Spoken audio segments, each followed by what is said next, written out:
വീട്ടിലേക്കെന്ന് പറഞ്ഞതുകൊണ്ടാ ഞാൻ കാറിൽ കയറിയത്. എന്താ പറയാനുള്ളത്?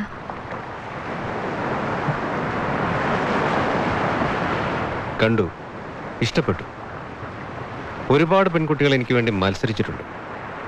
പക്ഷെ അവരൊന്നും എൻ്റെ വാശിയായിട്ടില്ല. പക്ഷെ നീ, സോറി, ഞാൻ അങ്ങനെ വിളിക്കും. ബിക്കോസ് എൻ്റെ ഉള്ളിൽ നീ സ്വന്തമായി കഴിഞ്ഞതിൻ്റെ ഒരധികാരം. അമീർ ഒരു നല്ല തമാശക്കാരൻ കൂടിയാണല്ലോ. തമാശയല്ല, എനിക്ക് നിന്നെ ഒരുപാട് ഇഷ്ടമാണ്. അമീർ, എനിക്ക് പോകണം. പോകാം, ഞാനൊന്ന് പറഞ്ഞു തീർത്തോട്ടെ. അമീറിന് എന്നെ പറ്റി എന്തറിയാം? എല്ലാം. മോപ്പടിൽ പുറപ്പെടുമ്പോൾ ഉത്തരത്തിലൊരു പല്ല് ചലിച്ചാൽ യാത്ര പോലും മാറ്റിവെക്കുന്ന അച്ഛൻ്റെ നിഷ്ഠയെക്കുറിച്ചറിയാം. ശാസ്ത്രവും ആചാരവും ഗോത്രവും വിട്ടുകൊടുക്കാത്ത നിന്റെ ചുറ്റുപാടുകളെക്കുറിച്ചും അറിയാം. ഇതൊക്കെ നമ്മൾ ഉണ്ടാക്കുന്നതല്ലേ, വേണ്ടെന്ന് വെച്ചാൽ തീർന്നില്ലേ? അതെനിക്ക് കഴിയില്ല, ധൈര്യമില്ല. അപ്പോ വീണയ്ക്ക് എന്നെ ഇഷ്ടമില്ലെന്നാണോ? ഒരാളോടും വേറിട്ടൊരിഷ്ടം ഇതുവരെ എനിക്കുണ്ടായിട്ടില്ല. പാട്ടിനോട് മാത്രം എനിക്കിഷ്ടം. അതറിയാവുന്നോണ്ട് പറയുമോ? നീ വലിയ പിന്നണി ഗായികയാവണം. അതിന് നല്ല ശബ്ദം മാത്രം പോരാ, പ്രൊമോട്ട് ചെയ്യാനും സംരക്ഷിക്കാനും ആളുണ്ടാവണം. B practical. എനിക്ക് പണമുണ്ട്, എൻ്റെ നേട്ടങ്ങളെല്ലാം നിന്റെ പാട്ടിന് വേണ്ടി ഞാൻ അടിയറ വയ്ക്കാം. നിന്റെ ശബ്ദത്തിന് വേണ്ടി ലോകം കാതോർക്കുന്നൊരു നാൾ കലണ്ടറിൽ ആ ദിവസം എഴുതി ചേർക്കാൻ എനിക്ക് കഴിയും. ഇന്ന് എതിർക്കുന്നവരൊക്കെ അന്ന് നമ്മളെ സ്വീകരിക്കും. കാത്തിരിക്കാം മനസ്സ് പറയുന്ന തീരുമാനത്തിന്. ഞാൻ ആകെ കൺഫ്യൂസ്ഡാ. ആദ്യമായിട്ടാ ഇങ്ങനെ. മൂർച്ചയുള്ള ആ ചോദ്യങ്ങൾക്ക് മുമ്പിൽ ഞാൻ പതറിപ്പോയി. ട്രാക്ക് പാടി ജീവിതം തീർക്കുന്ന എന്നോട് നീ എൻ്റെ ജീവിതത്തിലേക്ക് കടന്നു വരൂ, ഞാൻ നിന്നെ വലിയൊരു പാട്ടുകാരിയാക്കാമെന്ന് പറഞ്ഞപ്പോൾ ആലോചിച്ചു പോയി ഒരു നിമിഷം. ശരിയല്ലേ? ആരുണ്ട് എന്നെ സഹായിക്കാൻ?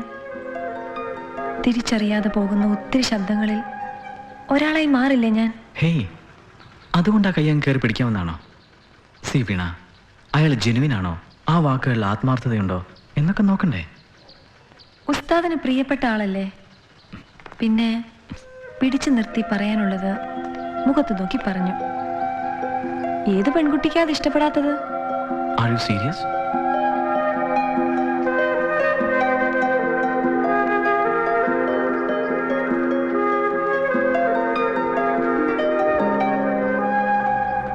അറിയില്ല, മനസ്സിനൊരു ചാഞ്ചാട്ടമുണ്ട്. തെറ്റേത് ശരിയേത് തീരുമാനിക്കാൻ പറ്റുന്നില്ല. എനിക്കറിയാം, അമീർ ആഗ്രഹിക്കുന്ന ആ വാക്ക് ഞാൻ പറഞ്ഞ എന്നെ സ്നേഹിക്കുന്ന ആരും അത് അംഗീകരിക്കില്ല. പക്ഷേ ഒരു തീരുമാനം ഞാൻ എടുത്തേ പറ്റൂ. ശ്രീ പറ, എന്താ ഞാൻ ചെയ്യണ്ടേ? ലുക്ക് വീണ, ഇവിടെ മനസ്സ് പറയുന്നത് ചെയ്യണമെന്ന് ഞാൻ പറയൂ. ഒരു പക്ഷേ തൻ്റെ ജീവിതത്തിലെ ഏറ്റവും വലിയ ശക്തിയും പ്രചോദനമായിട്ട് ആൾ മാറിയെന്ന് വരാം. റിയൽ ലൈഫിൽ അങ്ങനെ എത്രയോ ഉദാഹരണങ്ങളുണ്ട്.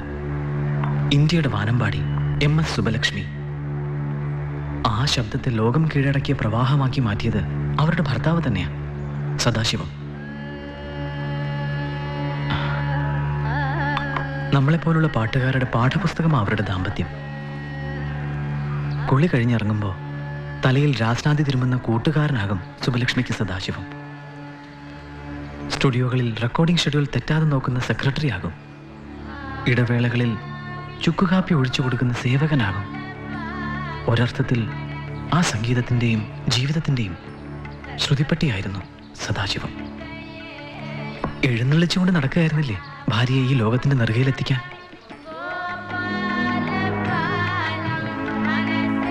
സാധാരണ പറയും, വിജയിച്ച ഏതൊരു പുരുഷന്റെ പിന്നിൽ ഒരു പെണ്ണുണ്ടെന്ന്. ഒരുപക്ഷെ ഇവിടെ അത് തിരുത്തപ്പെടാം. വിജയിച്ച വീണയുടെ പിന്നിൽ ഒരു പുരുഷൻ, അമീർ. ഹേയ്, ഞാൻ കൂടുതൽ കൺഫ്യൂസ്ഡ് ആക്കിയോ? ഇല്ല, എവിടെയോ ഒന്ന് തെളിഞ്ഞതുപോലെ.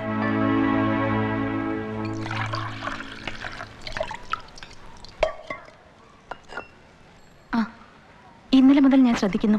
എന്ത് പറ്റി നിനക്ക്? ഒന്നുമില്ല. അതല്ല, എന്തോ ഉണ്ട്. ഈ ചിത്തിയോടൊന്നും ഒളിക്കണ്ട കേട്ടോ.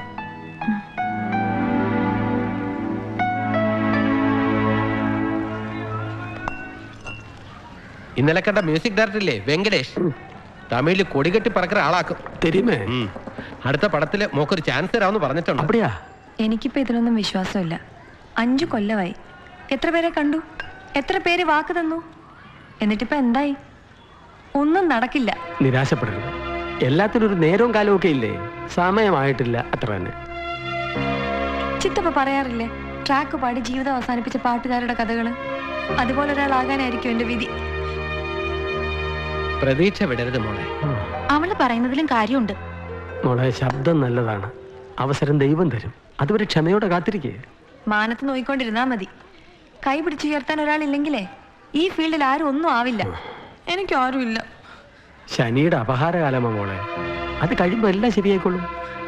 ശനിയും ശുക്രനെയും പഴി പറഞ്ഞുകൊണ്ടിരുന്നാലേ ഈ ഞാൻ ഒരിക്കലും പാടില്ല. അങ്ങനെ പറയരുത്. ഏണ്ടാ വിളുന്ന പരിപ്പേച്ചിട്ട് പോറേ. പാവം, സങ്കടം കൊണ്ടാക്കൊണ്ട. ഇത് അവളെ വിട്ടു ആശയ. എന്നോട് ആശയം തന്നെ ഇതുപോലെ വരട്ടെ. അകത്തടക്ക് ആരാലും മുടിയും. താന്തോന്നിത്തം പറയുന്നു. ആണും പെണ്ണും കൂടെ സൗകര്യം പോലെ ഏച്ചു കെട്ടിയ ചേരുന്നതല്ല ജീവിതം. ചേരേണ്ടതിനോട് മാത്രം. അതാ ദൈവത്തിൻ്റെ വഴി, നേരിൻ്റെ വഴി. ജീവിതത്തിൽ നേരും നെറിയും നിനക്കില്ലെന്ന് നിന്റെ വാപ്പ പറഞ്ഞെനിക്കറിയാം. അതുകൊണ്ട് പറയുക, അവളൊരു പാവം പെൺകുട്ടിയാ. നീ അവളെ വിട്ടേക്ക്. ഇഷ്ടപ്പെട്ട് സ്വന്തമാക്കി ശീലമായി പോയി. ക്ഷമിക്കണം. പ്രലോഭിപ്പിച്ച് നീ അവളെ സ്വന്തമാക്കിയാൽ പൊറുക്കില്ല ഞാൻ. ഇവിടെ വന്ന് നീ എന്നെ ചതിക്കുകയായിരുന്നു.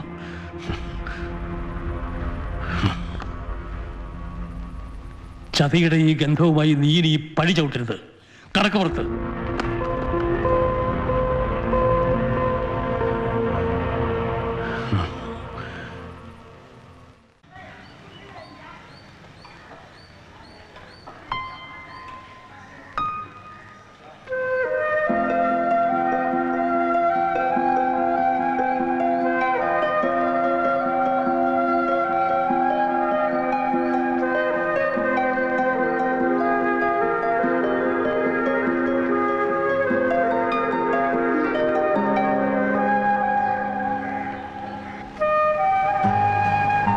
ഈ പൂ വീണയുടെ സമ്മതമാണെന്ന് വിശ്വസിച്ചോട്ടെ. എന്നേക്കാൾ എൻ്റെ പാട്ടിനെ സ്നേഹിക്കുന്ന ഒരു കൂട്ടുകാരനാകും അമീർ എന്ന് ഞാൻ വിശ്വസിക്കുന്നു.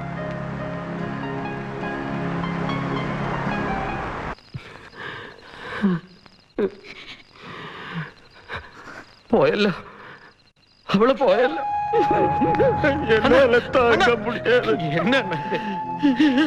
താങ്ക മുടിയാതെ അവളെ തോപ്പിച്ചു, എന്നെ തോപ്പിച്ചു കളഞ്ഞു. എല്ലാം വിധിയാണെന്ന് കരുതി സമാധാനിക്കണം. എന്നെ സമാധാനം. അവൾക്ക് 10 വയസ്സ് ഈ അഭിരാമി കണ്ടുടങ്ങി നെഞ്ചിലേറ്റിയാ വളർത്തിയത്. ഒരു ചുള്ളിക്കമ്പ് കൊണ്ട് പോലും ഞാൻ അവളെ നോവിച്ചിട്ടില്ല. എന്നിട്ട് ആശപ്പെടുത്തി ചത്തതാ. ഇല്ലെങ്കിൽ അവളെങ്ങനെ ചെയ്യില്ല. എന്നാലും പോയില്ലേ? അപ്പായ്ക്ക് കൊടുക്കാൻ കഴിയാത്തത് നേടിയെടുക്കാനുള്ള വാശി.